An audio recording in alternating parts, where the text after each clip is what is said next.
The Tennis Gambling Podcast on the Sports Gambling Podcast Network is brought to you by Fantasy. Sign up with the promo code SGPN, get a $1,000 bonus credit. And welcome, everybody, to the Tennis Gambling Podcast here on the Sports Gambling Podcast Network. It is currently Friday night, roughly 9:30 p.m. Eastern Time on April 11th. Or so is Scott Reichel once again going solo for this pod. Time to get into the semifinals in Monte-Carlo. So we're going to break down both matches taking place on Saturday. Before we get to that, though, brief recap of what happened in the last episode, starting off with the lock and dog picks. Overall, a decent episode for us. Ended up splitting the lock and dog once again. Did hit the lock, though, for the second straight episode. For the lock, had a nice win with Tsitsipas team total over 12.5 games at minus 115. Was definitely a sweat all the way through, but still found a way over, as Tsitsipas did finish with 13. Won the first set comfortably, so we were concerned that Musetti might get blown out, but then Musetti came back and won the second set. So we needed 4 games from Tsitsipas in the third set, and he came through as he won exactly 4 games en route to 13 games on the team total. That's one of the perks of taking team totals, that if you're picking a closer match, your guys don't actually have to win. You can take the guy to lose close, and that could be good enough to get the job done. That's what happened here. Tsitsipas did lose the match as a minus 150 favorite, but he cashed the team total over for us, which is all that matters. So a nice win there for the lock. For the dog, picked up a loss, though. Had the Fekina and Papiron over 2.5 sets at plus 135. That was not close as Fekina destroyed him, as Fekina did win 6-3, 6-2. Overall, not a good read at all. Papiron, I wouldn't even say looked just completely out of sorts, because that would be kind of completely dismissing how Fekina looked.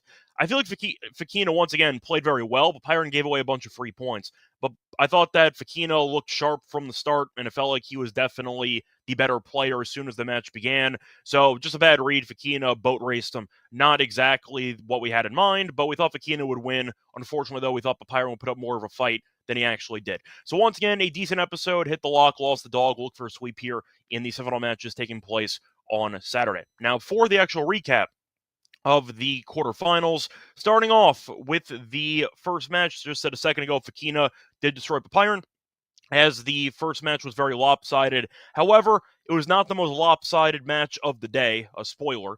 Moving on to the next match, you had the match of the tournament. You had Fils taking on Alcaraz. Thought it'd be a close match, thought that Alcaraz would end up winning, but I did think it would go arguably to 3 sets. Thought it would be a very close battle, and it was. Fils probably should have won, if we're being honest here, because Fils did win the first set. He was up love 40 in the 5-5 service game for Alcaraz in the second set. So Fils had 3 chances to break, to serve for the match, and to win in straight sets. Did not convert. In fact, Fils actually had a couple breakpoint chances before that. So going through the actual stats here in the second set, Fils just destroyed Alcaraz in terms of breakpoint chances. So Alcaraz had 1 breakpoint chance in the entire second set. Fils had 7, and Fils failed every single breakpoint chance. And then Alcaraz converted the only one that mattered, which happened in the 5-6 game. So Alcaraz should have lost in straight sets, but Fils gave him extra life, and Alcaraz capitalized on it, as Alcaraz not only held from love 40, but he also was able to get the boomerang break, as he ended up winning 7-5 in the second set. Then Fils was up a break again in the third set. He was up 3-1 and then proceeded to lose the last 5 games. So Fils was definitely in a good spot to actually pull off the upset. Had a bunch of chances, especially in that second set. Could not convert. I mean, to be fair, Alcaraz did play well in the big moments, but when you have 7 breakpoint chances to take a break lead in the second set, and then you fail, and then you give up the only break of the set on his only breakpoint chance later on in the set, then you go up a break in the third, and you lose the final 5 games of the match. You could argue that it's a choke job. I do think that Alcaraz played well, though, in some of the big moments, but it did feel like an opportunity wasted by Fils, as he had a golden opportunity to make it into a Masters 1000 semi. Didn't do it, and Alcaraz survived and advanced. So a nice win there for Alcaraz. Pretty painful loss for Fils. He played well, though. He played well the entire tournament, but unfortunately did fall short for, once again, the actual closing of the deal in that match. Moving on, though, to whatever the hell this third quarterfinal match was. So Dimitrov took on de Minaur. Now, Dimitrov beat Tabilo in the round of 16, and he celebrated by doing a conductor celebration, by trying to conduct the crowd chants after the win. And then he responded to the actual conductor celebration by winning the same amount of games that I won in 2 sets against de Minaur. 6-0, 6-0. Yeah, that's what happened in the quarterfinals. So Dimitrov had a very nice win against to Beloach was a marathon win there. And then after that, he got absolutely destroyed. He lost by the biggest margin possible. He won the same amount of games as all of us combined. It was a complete destruction. Nothing else to add. I felt like Dimitrov early on was at least competitive in some of the games, because I believe the first service game that he got broken in, it ended up being a 30 love when he started. So you figured, okay, he's going to put together a decent showing. He did not, and he just got completely destroyed. So I got nothing else to really add here. I thought Dimitrov was awful. You could argue that he was injured. I don't really care, to be honest. 0 games, really? 0 for 12? That's definitely not how you draw up the quarterfinal match there. I feel bad for the fans who showed up to support Dimitrov and watched him get his ass kicked for about an hour. But either way, you ended up seeing Diminauer continue to roll. He's been fantastic. I'll get into the actual details in a second when I break down these semifinal matches. But Dimitrov, we thought would lose. Thought he'd be closer than that. I mean, that was just embarrassing. So, yeah, maybe Dimitrov should stay away from future conductor celebrations, because you can't really do that celebration, which was a great celebration, by the way, just to win 0 games in the next match. You should probably retire that celebration forever. But anyway, nice win for Diminauer, who's been coasting all tournament, and he was able to beat Dimitrov by the widest margin possible. Damn, that was awful. Moving on, though, to the last match. You had a fun one between Musetti and Tsitsipas. Musetti finally beat the damn guy. Musetti was 0-5 lifetime against Tsitsipas. Bunch of close matches. Said before in the last episode that Tsitsipas was 3-0 on a hard court in, once again, winner.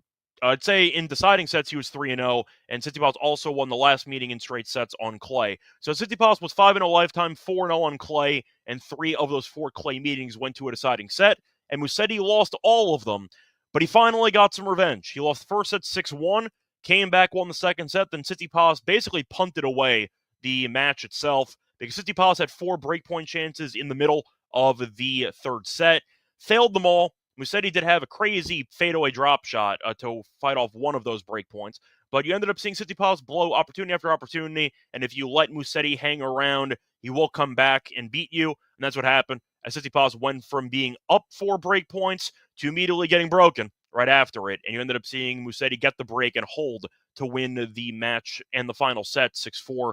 So, classic Tsitsipas choke job, but I do think that at the end of the day, Musetti is still a very good clay player. They have had a bunch of close matches over the years. That's why we took the team total over instead of Tsitsipas money line. Yes, he sabotaged our outrights for the quarter and for the tournament, but a nice win by Musetti as he was able to come back and beat Tsitsipas from what felt like an insurmountable deficit, because he was down 6-1, and you figured, okay, or it's going to be history all over again because Musetti can't beat this guy. But he dug deep and he beat him. So good for Musetti. Definitely a fun match there. Match of the day was definitely the Fees match, which was high quality. You'd argue that Fees, if he played that well against arguably anybody else, besides maybe Diminauer yesterday, he probably wins. But either way, nice win for the 4 people that I mentioned. Briefly want to go through the actual outrights that we had for the event. Unfortunately, we were very close on a couple of actual quarter bets that fell a bit short. But for the outrights in the actual quarter, starting over the first quarter, we did lose Tsitsipas 3-1.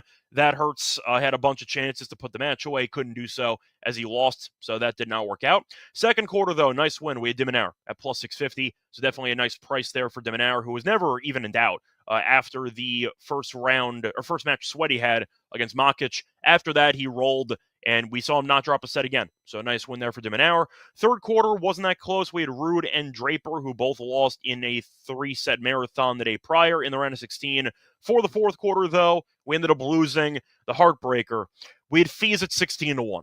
That is a tough one to swallow because Fees was the better player for about the first hour and 20, give or take. I mean, once again, he was up a set, and he had 7 breakpoint chances in that second set, and then blew it. And then he had a break lead in the third set, and he blew that too. So 16-1, to lose in that fashion is pretty tough. You could have hedged midway. I got an Alcaraz at close to minus 120 because it looked very, very ugly for Alcaraz for a while. But 16-1, that's a pretty tough one to lose. Would have been a nice outright to hit, but it is what it is. And of course, we did lose the outright picks to win the event, with Tsitsipas at 14-1, as he also ended up blowing the lead to not only sabotage the quarter play, but to sabotage the outright for the event. So once again, not the best of episodes for the outrights. We ended up hitting Dimmenauer, though, which helped at 650. But if we had hit Dimmenauer and fees at 650 and 16-1, we would have had ourselves a really profitable outrights, I'd say, portion of the episode. But unfortunately, that did not work out, as fees ended up blowing it, and you ended up seeing the comeback by Alcaraz. So, is what it is. At least we got Dimmenauer, so it wasn't a total loss, but definitely could have been a better tournament for us.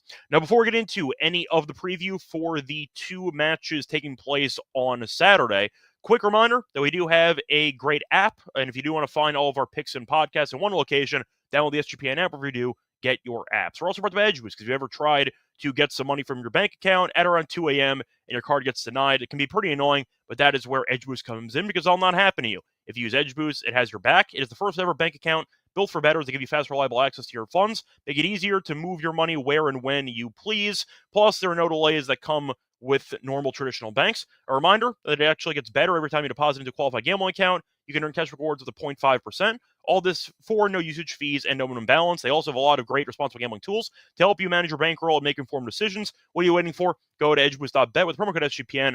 Edgeboost.bet, promo code SGPN. Sign up today for your Edge Boost card. We're also brought to you by MyBookie, because MyBookie.ag is the place to bet every sport, including the Masters if you're interested in golf. They have props in every game. They have customers, a ton of locations. You can also use crypto for letting fast payouts and easy deposits. Head to MyBookie.ag, promo code SGPN for a 100% deposit match up to $1,000. MyBookie.ag, promo code SGPN. Welcome back, everyone, to the Tennis Game Podcast. Finish recapping what happened in the Friday matches. Time to move on into the two matches for Saturday. Starting off with the first match on the card. So for the first one, should be interesting. You have two Spaniards going at it here in the morning, and then you have Dimmenauer and Musetti right after it. But Fokina ended up making the semis. I know he's been successful here in the past. Still nice to see him having a good year. Yes, he did lose in two separate ATP finals, which is pretty annoying, and had that massive collapse against Kecmanovic, but he's still looking for his first ever title, but he's made progress. Fokina, I've mentioned before in the past, is, in my opinion, the most talented ATP player on tour to never win a title. I think Fokina is very, very good. However, the mental lapses and the mental collapses have been his undoing. We did see that against Kecmanovic a couple of months ago on hard court. Then he lost to Makic in the final in Mexico, but he's been playing good tennis, and hopefully, once again, he gives Alcaraz a run for his money here in the semis. The odds makers are picking a pretty lopsided match, as Alcaraz is minus 425, Fokina's plus 345, the spread's minus 4.5 for Alcaraz, plus 4.5 for Fokina. The over-under in games at 20.5 for the set spread. Actually, somewhat close. Alcaraz straight sets is minus 140, give or take, and you have Fokina to win a set at plus 110. The over-under in sets, the over 2.5 sets, is plus 185. For the team total, it's at 12.5 for Alcaraz and at 9 for Fokina. You probably could find 8.5 juiced if you actually look around, but for the head-to-head history, face off one time in the past on clay. It was in Barcelona about 2 years ago, and you saw Alcaraz win in straight sets. Close, though. Did win 7-6, 6-4. Now, for the path so far, Fokina's been good. Had a couple of close calls, though, as he ended up beating Shelton in 3 sets. Wasn't that close, though. Dropped the first set, then dropped 3 games in the last 2 sets combined. Beat Echeverry, who's owning the head-to-head in straight sets. Beat Draper in a very fun, competitive match, as he dropped the middle set, but then came back and won the final set 6-4 as a dog against Draper. Then he beat Papyron in a very easy match there in the quarters, 6-3, 6-2. For Alcaraz, he's been winning. He's shown flashes of brilliance, but also a lot of inconsistency, because he has dropped 1 set in 2 of the first 3 matches here. In fact, Alcaraz, if you want to include the end of the hardcourt slate, has dropped at least 1 set in 4 of his last 5 matches. Now, for the actual Monte-Carlo tournament, beat Cerundolo in the first round in 3, lost the first set, then dropped 1 game in the last 2 sets combined, then beat Altmaier 6-3, 6-1. Not a shock there. Altmaier, good on clay, but still not really a player near Alcaraz's caliber, and Alcaraz torched him despite not playing that well over the course of the match. Then beat Fils in a match he probably should have lost, but Fils was definitely in great form. One of the best, I'd say, forms I've seen Fils play in. And I know he has won a couple events before, one in Hamburg, one in Tokyo last year, but Fils looked fantastic, and Alcaraz was able to survive. So still a good showing by Alcaraz by dealing with adversity and showcasing the goods on big points. Yes, you could argue that Fils let him off the hook, maybe so, but it takes two to tango, and Alcaraz was able to survive the scare. Maybe he'll be able to come out a bit more focused and a bit sharper against a fellow Spaniard here in the semis. Now, for the match itself, I think Alcaraz is going to win.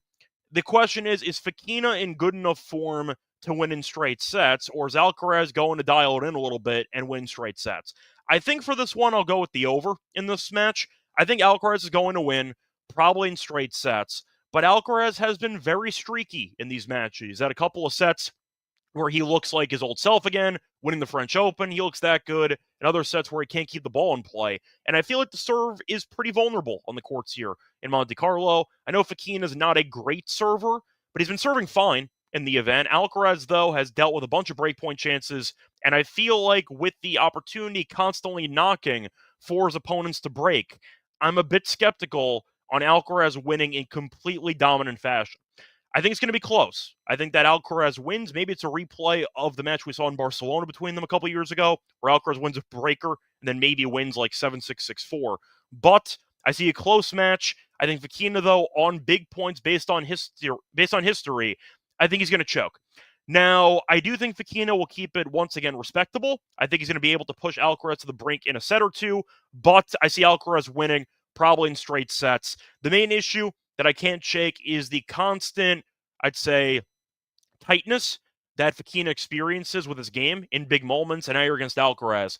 It is asking a lot for a guy with a history of choking in matches to keep it together against a guy who we know can extract errors from anybody on tour through his movement and through his overall, I'd say, firepower that he possesses. So I see it being close. If you want an actual score prediction, give me Alcaraz. I'll go 7-6, 6-3, something like that. One close set, one set that's kind of in the middle, but I think Alcaraz does enough to win. I think he got the scare of the event. He survived, and I think that Fils was in better form than Fokina was. Fokina's playing well, don't get me wrong, but I like how Fils was playing more. And the fact that Alcaraz survived tells me that even when Alcaraz does not have his best game, he can find ways to manufacture games. He can find ways to sneak games by and to keep the pressure on the opposition. Fokina, I don't think is going to do that. I think if it gets close and if it gets tight, I think Fokina is going to get nervous, and I think he's going to blow a couple games. So I see Alcaraz winning in what should be a fun match, but I do think there might be a little bit of value on the straight sets. I think Fokina can once again hang in there, keep it close. He's playing well. But if Alcaraz is able to get off to a decent start, I think Fokina is going to have problems. And if Alcaraz does win the first set, I question the mental toughness of Fokina.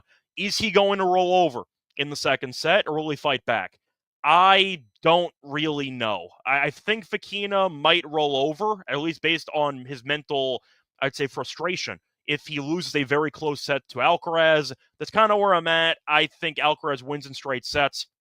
I don't mind the team total over for this one, which I see Kazi mentioning in the comments section. I don't mind that. I think it's going to be a close match, at least for one set. Kind of like my prediction maybe for the Tsitsipas match yesterday, or today, I should say, where I thought that it might be close either way, so maybe you find a way to get there if he loses the match.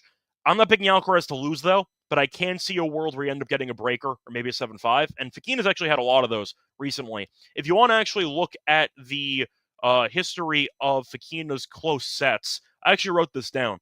So Fokina has had a tiebreaker in 7 of his last 9 matches, including 3 of the 4 matches at this event. So Fokina has been randomly involved in a lot of tiebreaks. The one exception was the Papiron match on Friday, where Papiron kind of no-showed the match, if we're being honest here. But still, I think you might get one close set. That might be enough. I'll go with the team total over, but I am going to go with Alcaraz in straight sets in this one. Also, I want to briefly mention the guys in the comment section here. I see Greg stopping by. I see Kazi stopping by. Nice to see you too. Stefanos reminds us that a better racket can't get you a better brain. You're not wrong. I feel like if you want to make the comp, Tsitsipas, if you ever wanted to superimpose tennis players' faces on the Wizard of Oz, you'd have Tsitsipas singing If Only I Had a Brain. I feel like that'd be like a perfect type of, parody to make for tennis. But, he won us the lock. He lost us the other stuff, but at least he won us the lock. So there we go. Uneducated mentioning that 6-0, 6-0 is crazy. You're not wrong. Dimitrov got absolutely curb stomped. Leonard mentioning it was a crazy day. Definitely true. I see Adrian stopping by. Yeah, right now the lock streak is at 2. We'll try to make it grow a little bit longer, but I'm happy that we're at 2 after we had a couple of rough episodes in a row. I see Joe stopping by. Nice to see you guys too. Joe asking if I actually like the team total over for Fokina. It's really tough at 8.5. I feel like he should get there, but I wouldn't bet it, because if Alcaraz wins a set 7-6, do I see Fekina getting frustrated and immediately getting broken a couple of times and just rolling over? I do. So I'm not going to take that. I think I'd rather take the Alcaraz team total over 12.5 than the Fekina 8.5, because I don't see a world where Fekina actually gets to 8.5 and Alcaraz doesn't get to 12.5. And I have more faith in Alcaraz to get there, because if you end up getting a 7-5 or a 7-6, Alcaraz will get to 13.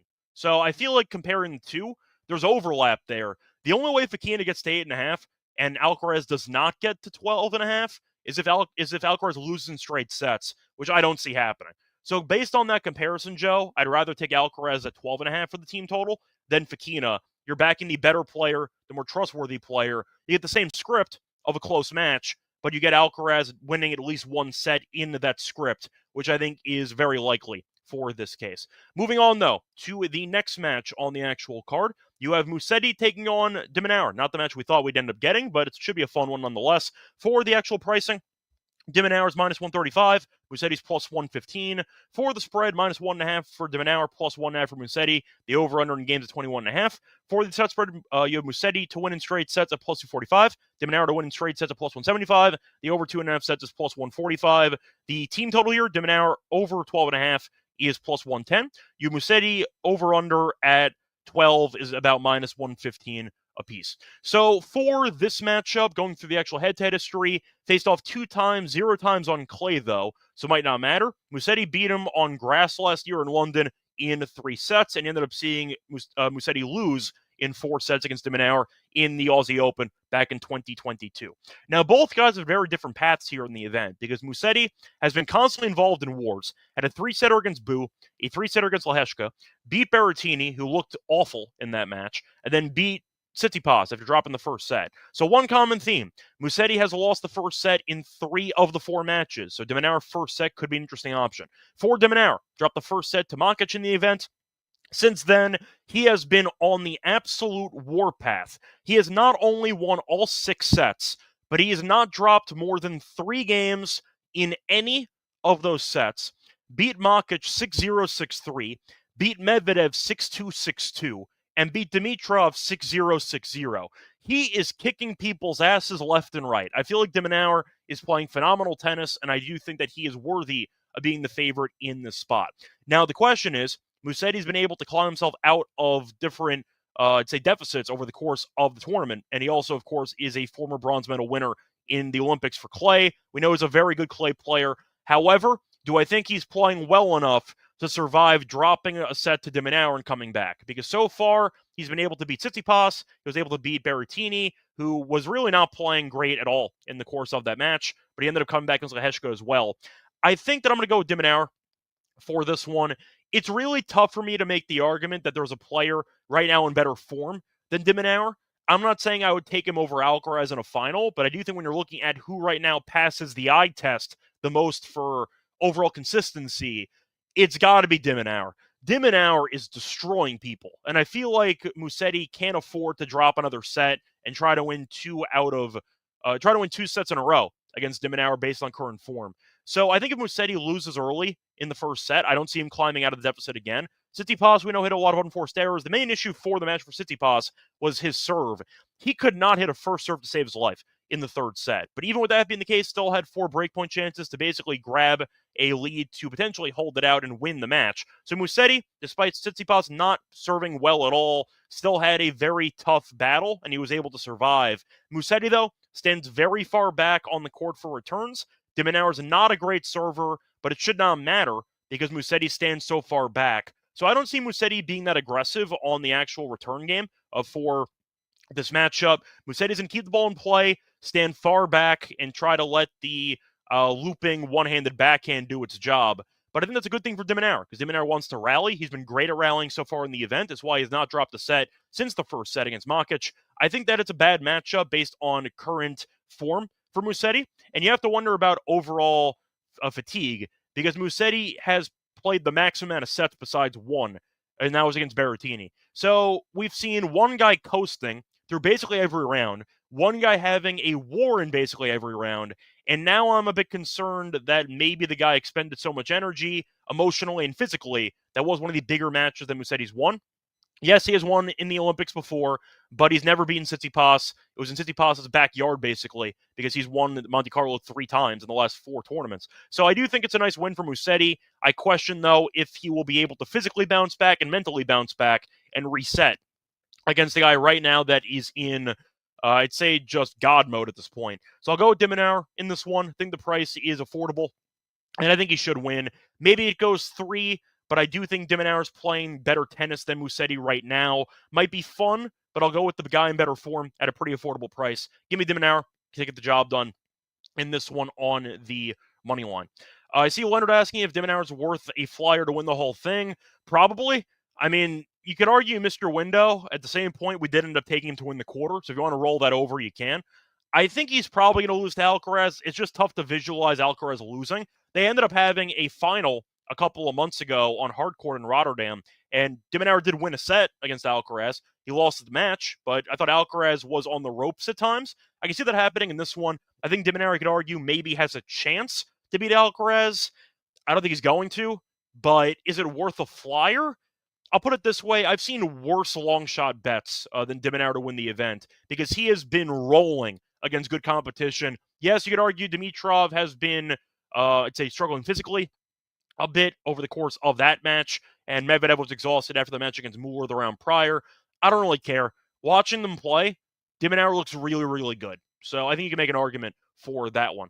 Anyway, that is going to wrap it up for the preview of the semis. Time to get into the lock and dog picks for the actual episode. Before we get into that, though, quick reminder that we are brought to you by our sponsoring fans because if you want to play the Pick 'em contest, you can do it for a chance at 100 times your money. You can also mix and match sports, NBA, MLB, UFC, tennis, etc. You can mix and match for a chance at 100 times your money. When you sign up, though, for your new account, use the promo code SGPN to claim a special kind of first-time deposit offer up to $1,000 bonus cash and fantasy promo code SGPN. We're also brought to you by Rhythm because they are the home of AI-backed picks and props. They're also live for Major League Baseball now. They have models for NBA and golf. Picks so good, feels like cheating. You can also build your own model if you want to try it out. Simple and easy to do. 2 great promo codes right now, one for a monthly deal, one for an annual deal. 25% off monthly subscription with the promo code SGPN25, 50% off annual subscription with the promo code SGPN50. So once again, that's Rhythm, RITHMM, promo code SGPN25 or SGPN50. Welcome back, everyone, to the Tennis Game Podcast. Finish going through the semis that we're going to end up seeing on Saturday. Now it's time for the lock and dog picks. For the lock, I'll go back to the last match. Give me de Minaur on the money line at minus 135. Yes, Musetti has done a good job of surviving and advancing, but physically, that takes its toll, and de Minaur has been on the warpath. He's won 6 straight sets, has lost less than 4 games in each of those sets. I know Medvedev's not a great clay player. Beating him 6-2, 6-2, though, is impressive. Beating Dimitrov 6-0, 6-0 is impressive, too.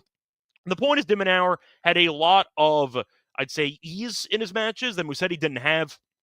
And I wonder physically, after surviving that physical battle against Tsitsipas and getting the emotional payoff at the end, I wonder if Musetti is going to be, once again, a little bit out of sorts. Maybe he's off to a slow start again. I just can't picture you consistently giving away first sets and finding ways to win against good competition. Musetti's been getting pretty much destroyed in most of these first sets. Lost 6-1 against Tsitsipas, lost 6-1 against Leheshka, and then lost to Boo 6-4.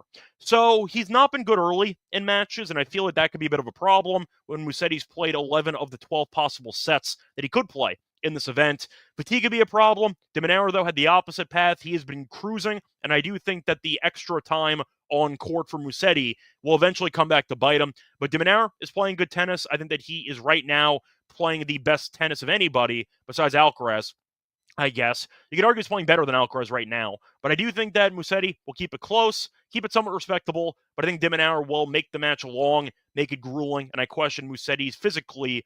I question his overall form physically, if he'll be able to survive, or I question if he'll be able to avoid the unforced error count. Give me de Minaur to get the job done. I think it's a good price for a guy that has been coasting so far in the event in great form. I see Kazi actually mentioning that he's minus 124 now on DraftKings. So thank you for that. I will adjust the price accordingly. So thank you for that. Once again, we'll go de Minaur. Updated price here, minus 124 on the money line as the lock. For the dog, I'll go with Alcaraz team total over 12.5 at plus 100. He's lost at least one set in 4 of his last 5. He's been winning. He has not been dominant. The one time he was against Altmaier, who's easily the worst player that he faced in the event so far. But Alcaraz has been winning in non-dominant fashion, and that does result in a team total over for me. You're looking at Fokina, though, having a tiebreak in 7 of his last 9 matches. He's had very long sets in the past, and I do think you might see another one here in this matchup. They also faced off in Barcelona on clay 2 years ago. Alcaraz won in straight sets, but he did win with 13 games on the team total. So he went over in the head-to-head in the only meeting on clay. Alcaraz, though, with him constantly dropping sets, I think has a couple paths to get there at 12.5. He can win in straight sets close. It's minus 140 to win in straight sets, so it is a possibility that Alcaraz does drop a set. But if he wins in straight sets, I'm going to give Fokina some props here. I think he hangs in there enough to force one close long set, and that should be enough for Alcaraz to go over. But based on the form, dropping sets, based on the long sets that Fokina's had in his matches, having a tiebreak in 7 of the last 9, and Alcaraz going over this team total in the first clay meeting a couple years ago, I think it's a pretty good price at even money. I'll take that as my dog. So once again, the plays here for the semis Monte-Carlo, the lock's going to be on de Minaur money line at minus 124. For the dog, I'm going to go with Alcaraz team total over 12.5 games at even money. That's going to wrap it up, though. Back once again for the final in Monte-Carlo. Once again, we'll be back tomorrow to do that episode. Until next time, though, reminder, don't forget to like, subscribe on YouTube to help the show grow. Don't forget to check out the podcast on Spotify or Apple. We have a rating and a review on those platforms as well. Don't forget to check out the merch store as well for Tennis Game Podcast merch, sweatshirts, t-shirts, and mugs. High quality, different colors, very affordable. Check that out on the merch store. Till next time, good luck to all of you and all of your bets. Bye, everyone.